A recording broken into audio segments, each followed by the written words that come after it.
On a annulé ça.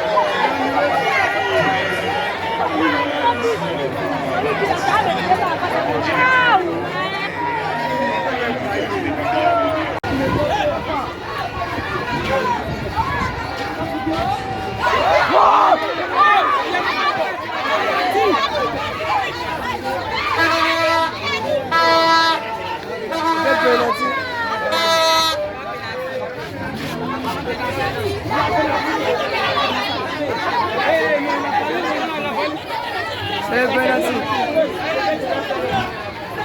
Non, on n'a pas mesuré.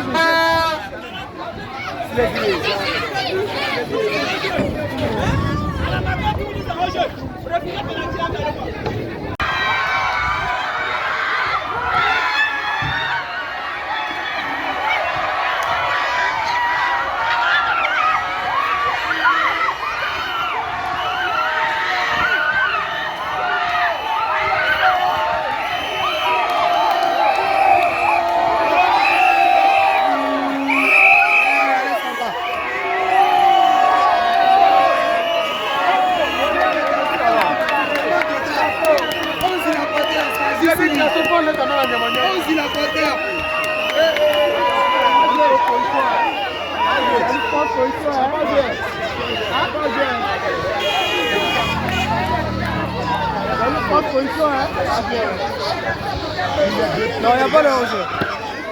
Il n'y a pas de hors-jeu.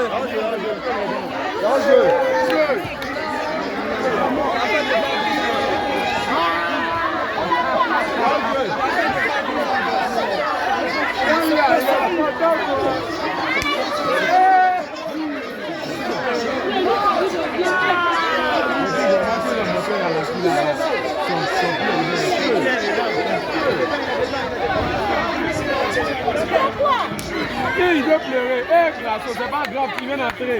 J'ai un content dans ton but.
On voit des buts, c'est du spectacle, c'est pour ça qu'on est là et qu'on vous fait vivre ça, mais non seulement les supporters quittent le stade, on voit pas mal d'objets lancés aussi sur la pelouse, donc en espérant que l'ambiance reste, on va pas dire festive, mais reste mesurée.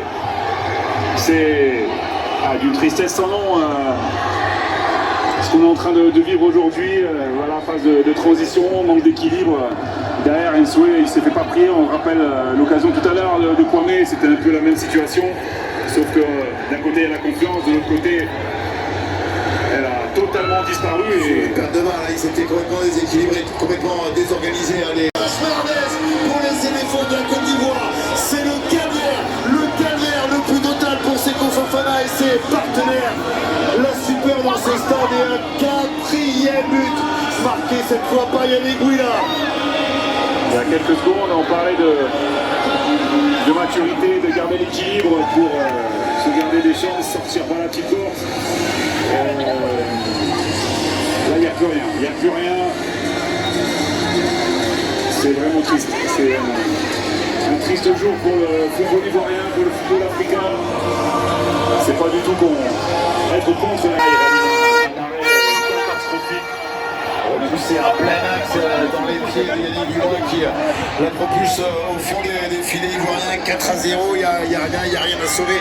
Malheureusement, plus rien à dire. Les visages en détresse de Karim Konaté qui avait fait de cette organisation à domicile devant sa famille, donc ses amis, comme tous les joueurs de la sélection ivoirienne. Évidemment, un véritable rêve, et le rêve va s'arrêter, je pense, sur la pelouse de ce stade d'Amipé ce soir, puisque je ne vois pas comment il va réussir à faire quasiment un miracle dans les autres matchs du groupe pour réussir à s'emparer l'une des quatre places de la Ligue première. C'est un virage catastrophique de moins 3. Je ne comprends pas trop toutes ces fautes. Ces Portugais qui sont à 4-0. Quel est l'intérêt de casser les actions et de prendre éventuellement des cartons jaunes? C'est pas ça. Encore une fois, avec ça peut faire la différence.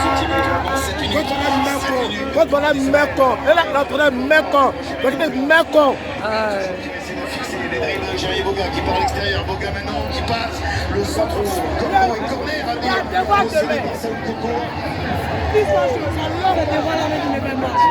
il n'y a plus congé.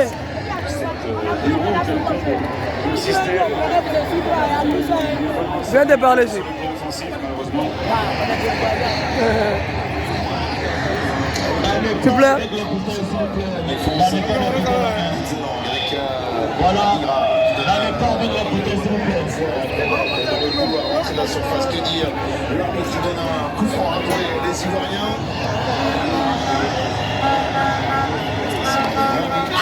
Gentiment fait signe que On a son mot diable, son pas bien.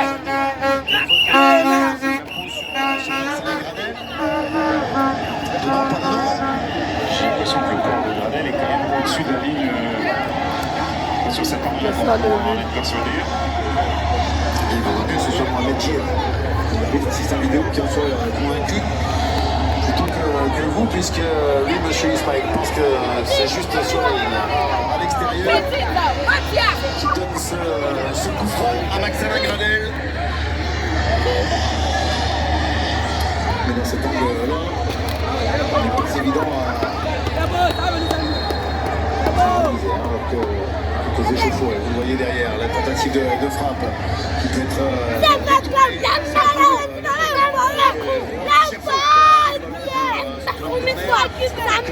les éléphants de la Côte d'Ivoire.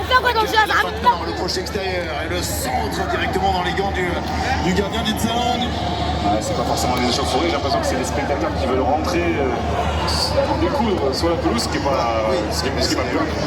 Justement, les stewards sont en train de rentrer parce que voilà, on a vu des jets de bouteilles où ils essaient de jeter des bouteilles d'eau sur les éléphants de la Côte d'Ivoire. C'est des stades modernes avec les avantages et les inconvénients. L'inconvénient, c'est que l'accès à la pelouse est plus aisé. Il y a des zones où il y a des fosses. Il y a quand même pas mal d'accès. Mais la piste d'athlétisme empêche les bouteilles d'arriver sur les joueurs parce que le sol est maculé de bouteilles dont jetaient les supporters pour exprimer leur mécontentement sur les éléphants. Alors c'est bien sûr qu'il y a de la déception, bien sûr qu'il y a de la frustration. On va commencer par nous, on ne s'attendait pas évidemment à un tel scénario. On a tellement envie de voir ces éléphants poursuivre la fête évidemment et ramener tout le pays derrière eux.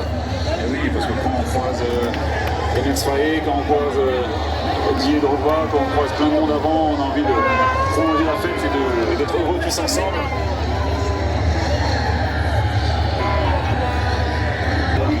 Des routes historiques, dira-t-on, pour et la Côte d'Ivoire et pour un pays à domicile. Attention avec Karim Konaté qui a essayé de se retourner, signe d'impuissance, qui a essayé d'aller chercher la révolte, d'aller chercher à son tour une frappe. Il faut voilà, tenter, de toute façon on est dans le temps additionnel. Malheureusement, de ce cataclysme qui s'est abattu sur la pelouse du stade débité avec la Côte d'Ivoire qui était tombée, la Côte d'Ivoire qui devait tout prendre.